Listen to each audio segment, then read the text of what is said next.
Well, we're in this conversation called Kingdom Manifesto, where we've been looking at this talk that Jesus gives, his very first talk on this hill called the Sermon on the Mount. And it gives us this insight of what it looks like to live inside this kingdom that Jesus is bringing here on earth. And up until now, it's been very us and God, and how do we engage him with one another.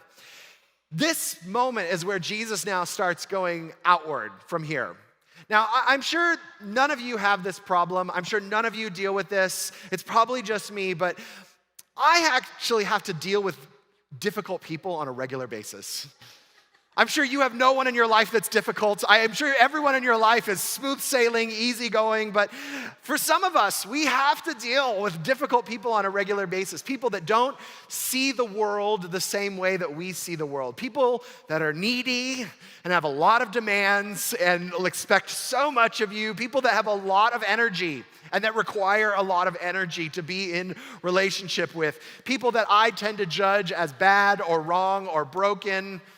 Your spouse, I don't know, but someone in your life that is difficult to engage life with.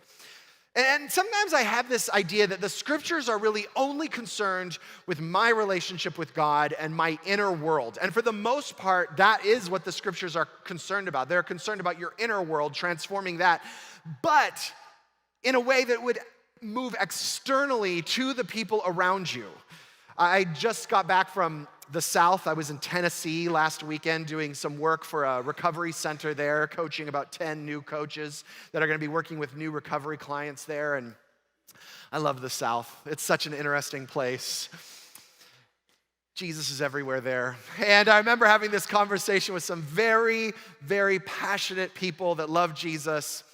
And one of the things that I noticed was there was this massive disconnect between what they would call their relationship with Jesus and their relationship with people, as if they were two completely separate categories. And I would find people having conversations with, like, my marriage is just in complete breakdown and my wife hates me, but I love Jesus and we're good, so that's okay, right? They would say things like, I'm all alone and my coworkers, they really don't really like me and I don't really have any friends, but I got Jesus, so amen, right? As if they weren't intimately connected with one another. And I realized that it's a tendency of ours to separate those two. And what I love about Jesus is that he continues to bring them back together. So I want you to ask this question. How do you actually know if your life is actually getting better?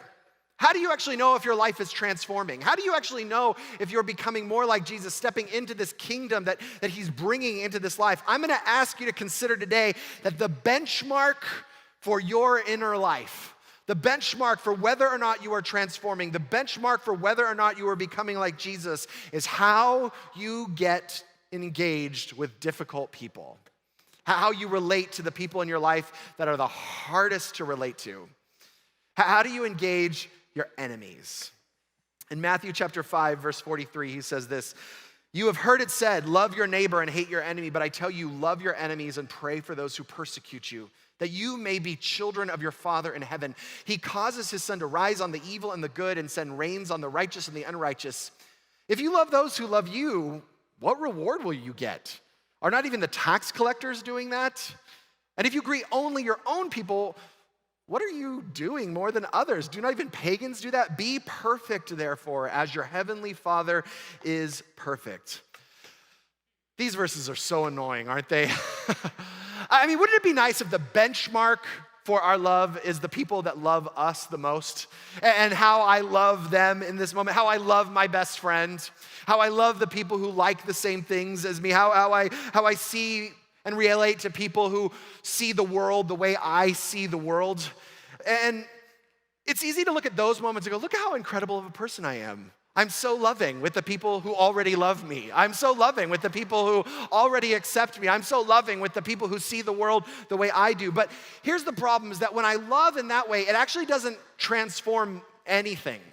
It doesn't actually require much of you. It certainly doesn't require much of them. Anyone can do that. Now, Jesus uses tax collectors as this. He said, even the tax collectors love the people that love them. We don't deal as much with tax collectors, but we might even say, look, even the politicians right now, they love the people that love them. It's not hard, right?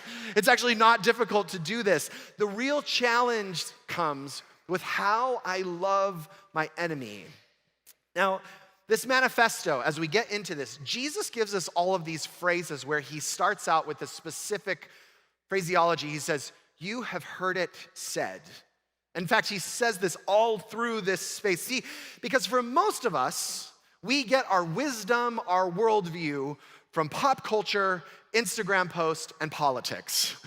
And look, we just take stuff in and we say, that sounds good. That must be the way the world looks. And this sounds like this is how humanity should relate to each other. And so in our modern context, we might say, you've heard it said on a podcast, or you watched this on an Instagram reel, or the other day on television, they said this, that you should hate your enemy and love your neighbors. And that seems really reasonable, doesn't it? Like the people that have hurt me, the people that have wronged me, the people that are difficult to get along with, hate them. Don't give them time. Don't give them energy. Redirect all your love to the people who love you back. It seems reasonable, and it seems like this is easy, comfortable. It gives instant gratification. But here's the problem, is that it actually doesn't transform anything when we love in that way. It doesn't transform us, and it certainly does not transform the world around us. See, because I wonder for how many of us we're sick and tired of the stagnation that we're noticing around us in culture. How many of us are sick and tired of the stagnation that we notice living inside of us? See, the Kingdom Manifesto flips everything on its head. And we look at it, and it seems like this upside-down kingdom, where up is down and left and right, and what seems to be the path that would make the most sense, hate your enemies, love your neighbor, Jesus flips it on its head. So I want to take a look at some of these "you've heard it said" phrases, because I think they apply just as much today as they ever have. So Jesus continues in Matthew 5:21. He says, "You've heard it said that it was said to people long ago, 'You shall not murder, and anyone who murders will be subject to judgment.' But I tell you that anyone who is angry with a brother or sister will be subject to judgment. Again, anyone who says to a brother or sister, 'Raka,' or 'you're worthless,' is answerable to the court, and anyone who says, 'You fool,' will be in danger of the fire of hell. Therefore, if you are offering your gift at the altar, and remember that you or your brother or sister has something against you, leave your gift there in front of the altar. First go and be reconciled to them. Then come and offer your gift. Settle matters quickly with your adversary who is taking you to court. Do it while you're still together on the way, or your adversary may hand you over to the judge, and the judge may hand you over to the officer, and you may be thrown in prison. Truly, I tell you, you will not get out until you have paid the last penny." Have you ever been in a space in life where the bar is set incredibly low for you? I do this thing when I'm on airplanes and I'm tired and I just need to numb out. I open up my Solitaire app on my phone and I set the level to ultra easy. Just because I just need something to do that's mind numbing. I don't want to think about anything, but I need to do something to pass the time. And when I set it on ultra easy, it's a setting on my app, it's really ridiculous because it's like, here's a 10 of clubs. Now here's a 9 of clubs. Where does that go? Here's an 8 of clubs. Where should that be, right? And it's actually quite annoying how low the bar is set in the ultra easy setting on Solitaire. I feel like what Jesus is addressing here is this ridiculously ultra low bar that has been set from long ago for what it means to be in a relationship. Because you want to know the ridiculous relational bar that was set before Jesus comes on the scene and gives this Kingdom Manifesto. This is the bar for how you are to be in relationship with one another. Don't kill one another. Talk about a ridiculously low bar, right? I mean, it doesn't say anything about maiming. It doesn't say anything about disfiguring. Just don't kill them, right? Just do not murder. And this is the ridiculously low bar that's been set. Do not unalive someone and you're good to go. You're set. Now, this may seem crazy, but how many of us actually relate to this, may not through physical murder, but how many of us get frustrated with someone, we get offended with someone, we get angry with someone, and we treat them as if they were dead? We may not kill them, but we may cut them off and say, yeah, I'm not talking to you, I'm not engaging you, I'm not connecting you, you're out of my life. We cut them off as if they were dead. And so Jesus addresses this mindset around what it looks like to deal with the people that we call enemies. Now, enemy, I know enemy is such a hard word, and most people that I talked with are going, I don't have any enemies. Some of you are like, no, I have a lot of enemies. But But I want you to think of an enemy as anyone that you have a difficult time being in a relationship with. Think about an enemy as anyone that you struggle to connect with, you struggle to love, you struggle to be in a relationship with, anyone that you're angry with, anyone that you have decided is just a fool and not worth your time. Or anyone who you call raka, and this word literally means worthless. Anyone in your life that you've decided, they're not worth my time, they're not worth my energy, they're not worth my love, they're not worth my investment, they are not worth it. In fact, what I'd love to do with this talk is take it out of theory, because this is one of those conversations that it's easy to talk theoretically about. And I'd like for you to think of the name of the person in your life that you have a difficult time loving. It could be a family member, it could be an ex, it could be a child or a parent, it could be a coworker or a boss. I just want you to, as we go through this talk today, I'd love for you to take this out of theory and into who is the person in my life who I have already decided is difficult to be in relationship with. Because here's the thing. Oftentimes when we read passages like this, we think, oh, so-and-so really needs to hear this over there, because they hate a lot of people and they're highly offendable, and man, I'm so glad, I hope they're listening over there, right? And it's easy to listen to a passage like this and think this is connected to someone else. But when I read a passage like this, I'm going to invite you into a new mindset of asking yourself, where does this actually apply to me? Where am I struggling to love someone who I have deemed unlovable? Where have I decided someone is foolish or not worth my time or not worth my energy? Who have I decided doesn't actually get all of me because it takes a lot of work to be in relationship? See, if you want to know how you're doing spiritually, just take a look at how you're loving them. And it will give you insight as to what's taking place at a heart level. And Jesus, in the first passage, actually says, do this so that you may be called children of God. They're connected with one another. Now, in our family, we have a phrase that we use when our kids are doing something knuckleheaded.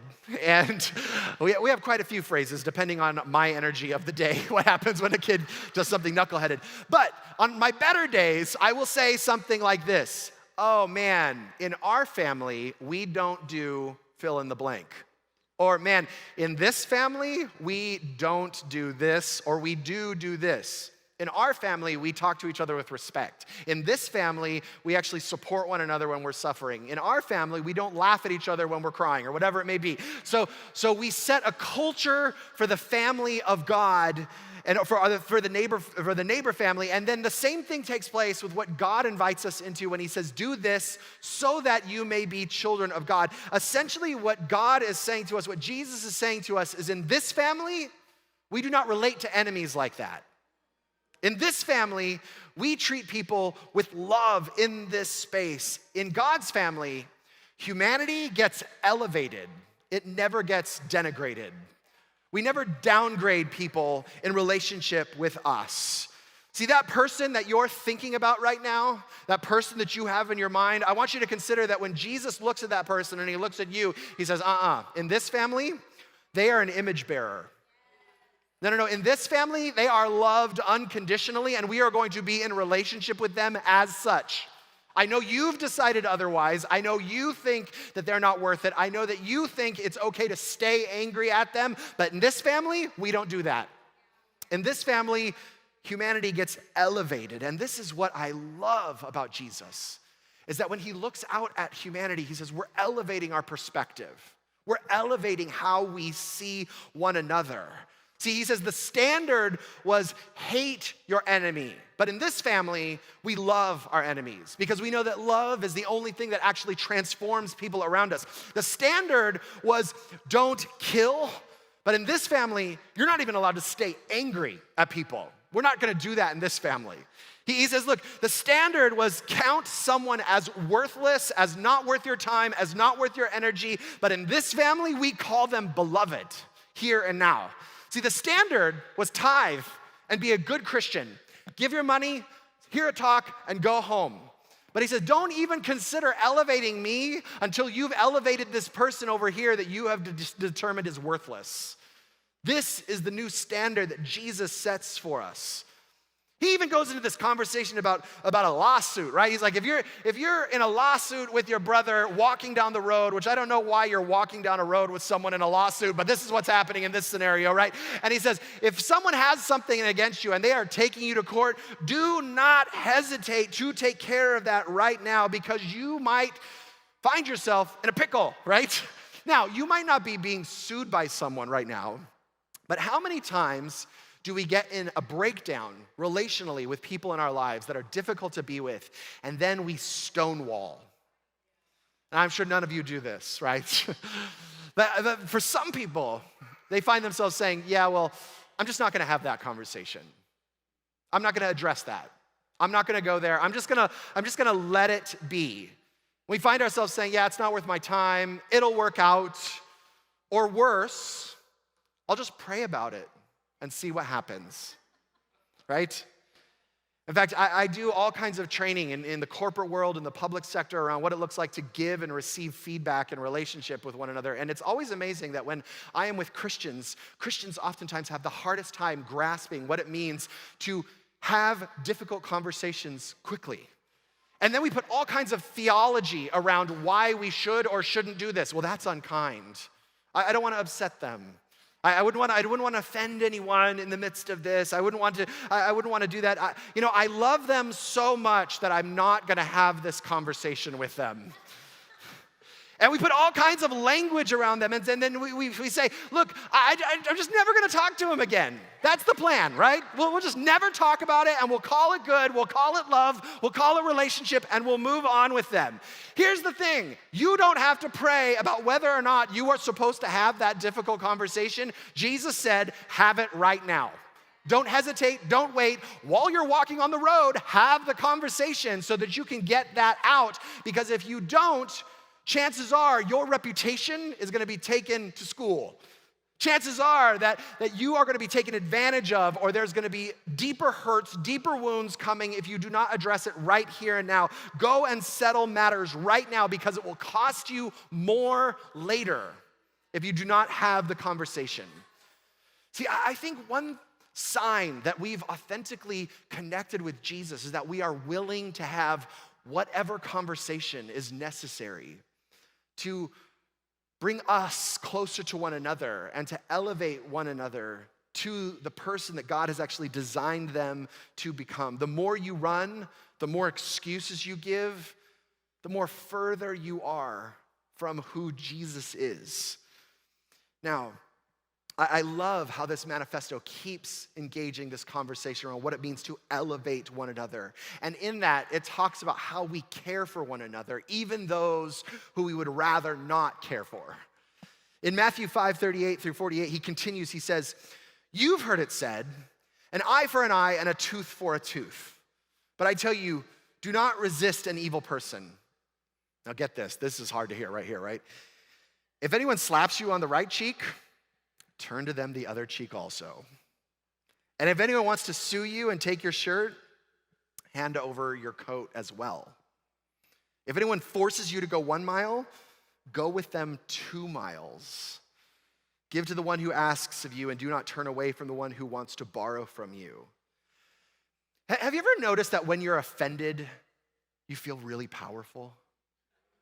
Have you noticed that? I mean, isn't it, there's like this power game that comes with being offended. I think it's one of the reasons why we at times secretly like being offended. You know, it feels like, yeah, I'm gonna get them, right?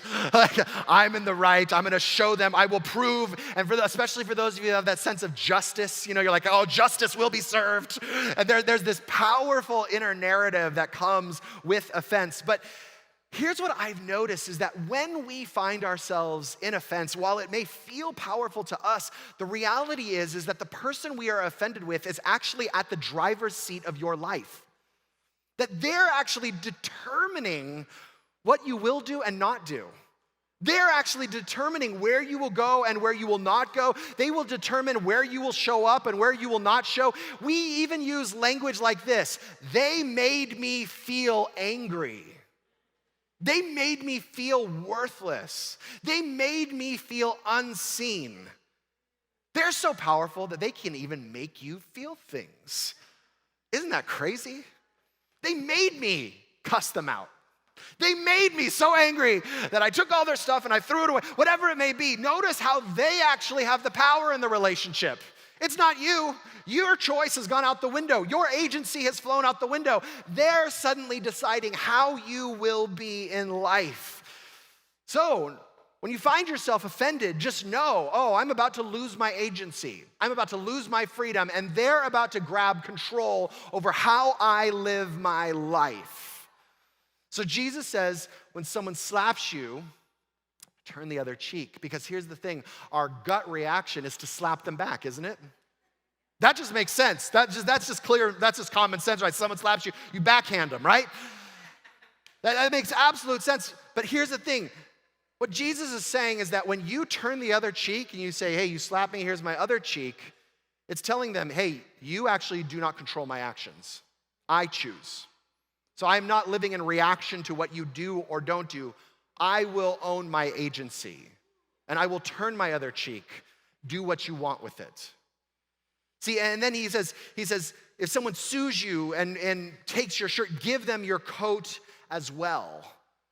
See, the natural tendency is when someone sues you to say, well, I'm going to sue you back, or I'm going to make sure that you only get what you deserve and no more. Jesus says, if someone wants to take your shirt, give him your coat also, because what he's saying is, look, you don't get any control around my generosity. I choose how much I give, and I choose how much I release. No one gets to tell me the limits of my generosity when I'm in a breakdown. And then there was this law where if a Roman soldier came up to a Jew and they needed them to carry stuff for them, a Jew had to, by law, carry that Roman soldier's stuff for up to a mile. So they could be at work, they could be at play with their kids, and a Roman soldier could come up to them and say, hey, take all this equipment, you need to walk with me a mile, I'm tired, and they legally had to. And Jesus said, if that happens to you, guess what? Go 2 miles.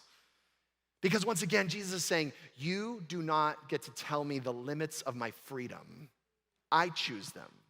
I choose how I respond. I am the one who owns my feelings, my thoughts, my actions, my responses in this moment. No one actually has this. See, what I love about this is that Jesus says you can be in the middle of being oppressed and still elevate what it means to be human. Even when you are being taken advantage of and betrayed and hurt and abandoned and abused, that you still get to choose.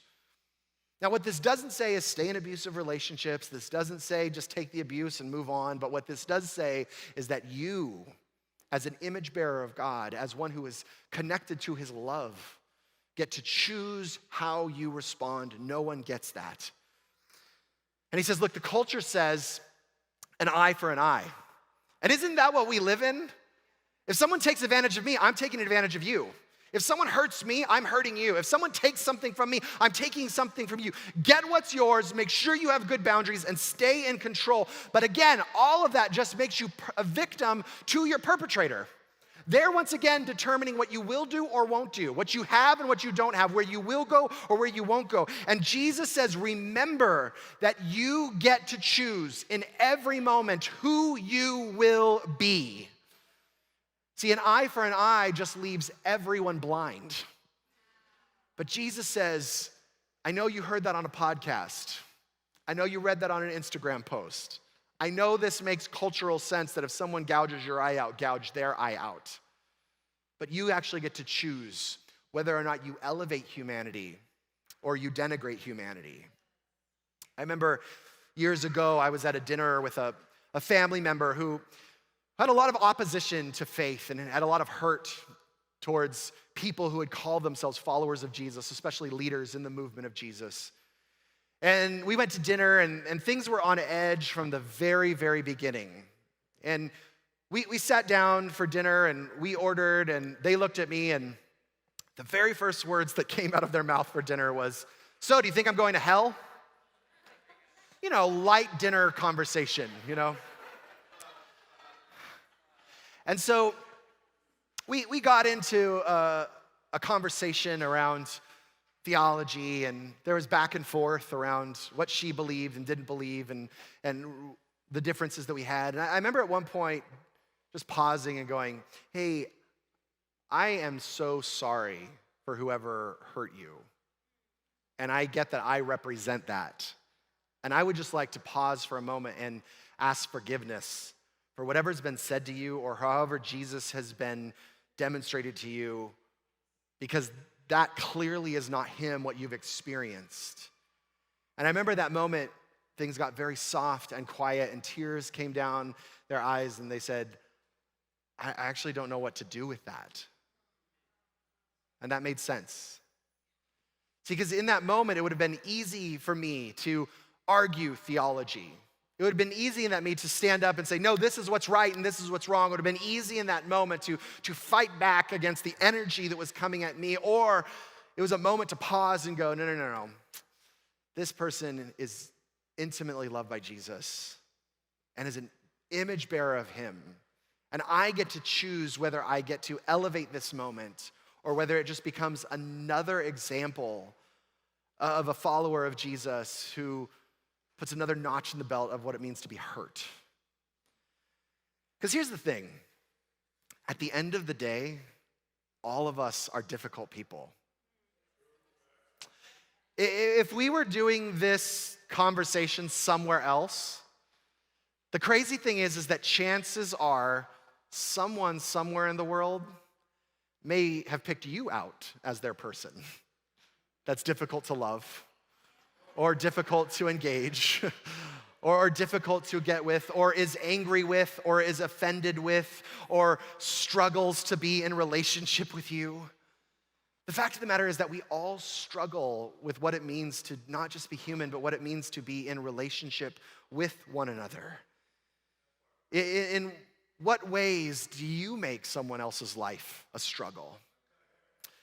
In Matthew 7, chapter 7, verse 1, it says, "Do not judge, or you too will be judged.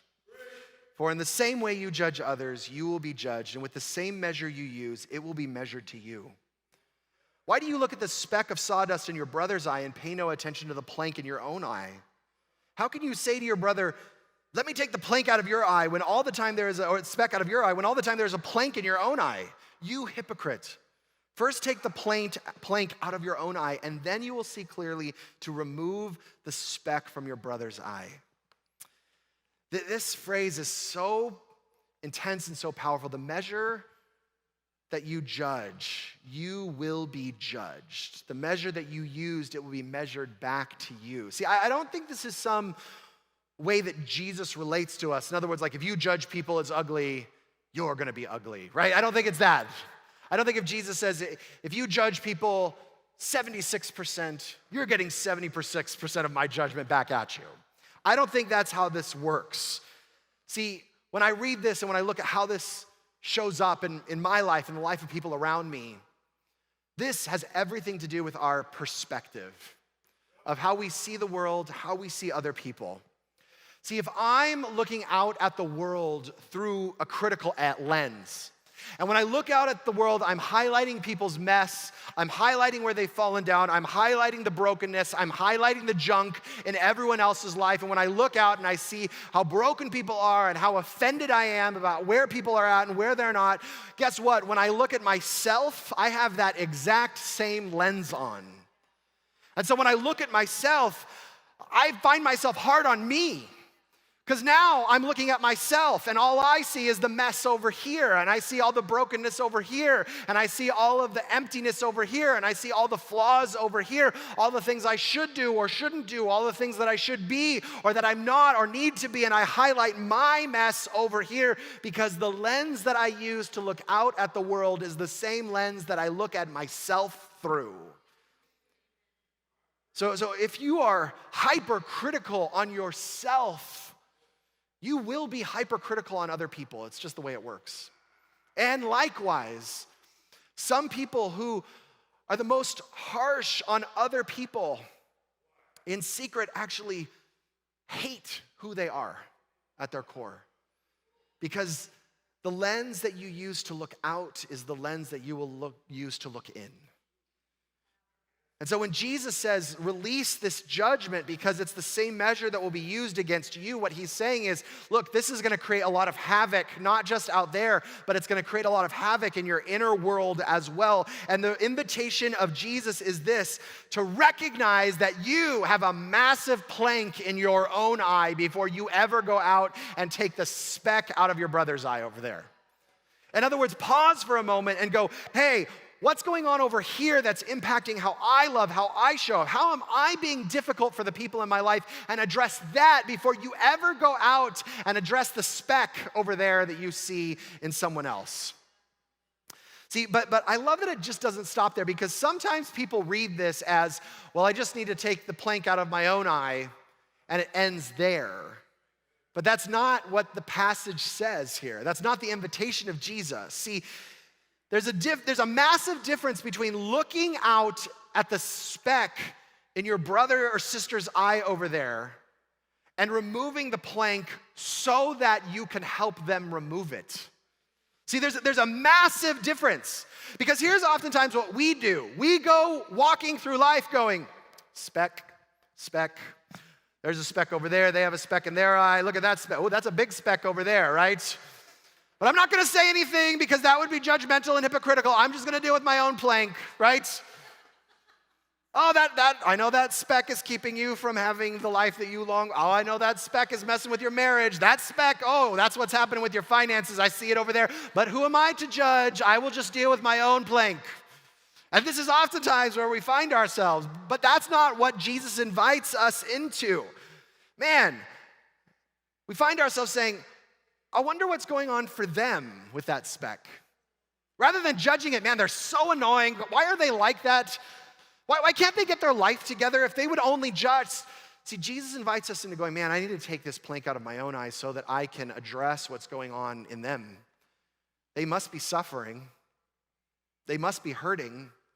There must be something going on in them that's keeping them from stepping into this new life that they longed for. See, the moment that you humble yourself and take the plank out of your own eye, you address your own brokenness, you address your own faults, you address your own sin, you are then released to help your brother take the speck out of their eye. You're then released to go out and elevate one another. So you can authentically ask this question, how does God see this person? And how can I support them in taking that speck out of their eye so that they can fully step into that? I don't just point out the speck. I don't just judge it. I don't just say, man, that's a bummer. I guess I'm going to go work on me. No, I do my own work with the Lord so that I can be of service to other people.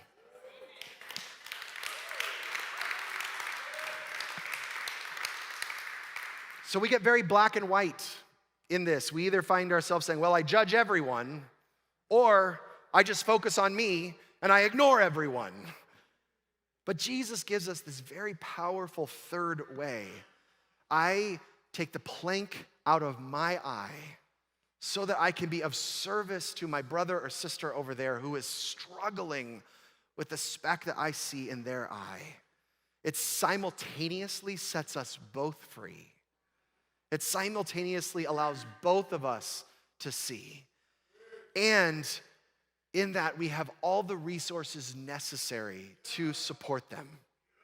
See, if you want to take an inventory of where you're at spiritually, if you just want to pause for a moment and wonder, where am I at spiritually? Just take a look at how you treat the most difficult people in your life. Do I avoid conflict? Do I find myself easily angered and frustrated with people's flaws? Do I find myself constantly pointing out what's not working with other people? When I'm in breakdown with others, do I clean up accounts quickly, or do I let it fester, or do I just say, I'm going to release it? Do I hold people as valuable? Do I release my judgments of both myself and other people? Do I care enough to do the hard work to take the plank out of my eye so that I can help them remove the speck from their eye? See, in this family, in this kingdom, we elevate humanity. in this family, in this space, we look out at one another and we say, man, we will elevate what it means to be human. We choose to strive for love. And in that, we are made perfect. This is the beauty of who Jesus calls us to be in this. Would you just close your eyes for a moment? I just want to challenge you to consider that person that I asked you to come bring to your mind, to consider that person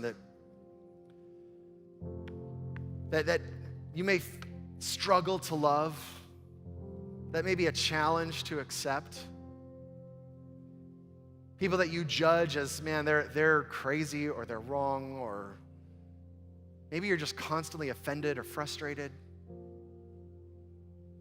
I just want you to consider them right now. And with that person, would you just get curious for a moment with the Lord around, I wonder what's going on for them. I wonder what the Lord needs and longs for in their life.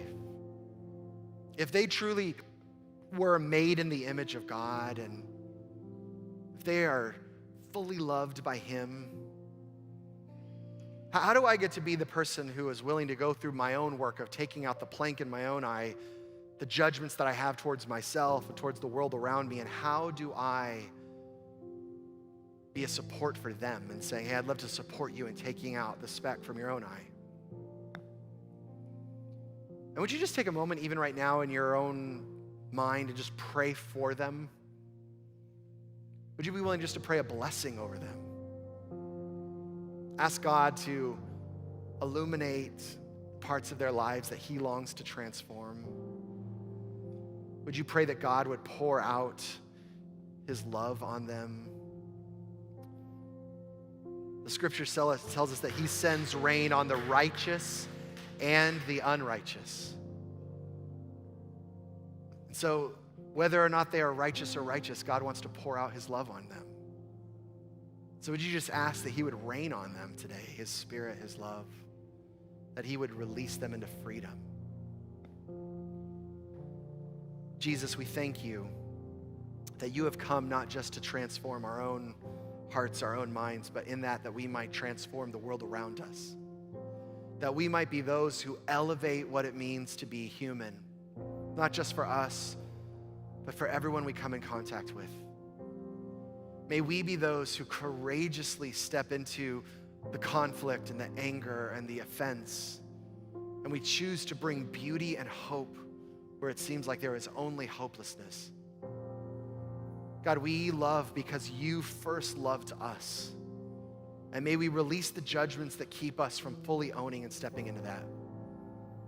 We are so grateful that we get to be with one another in this way. We thank You. In Jesus' name, amen and amen.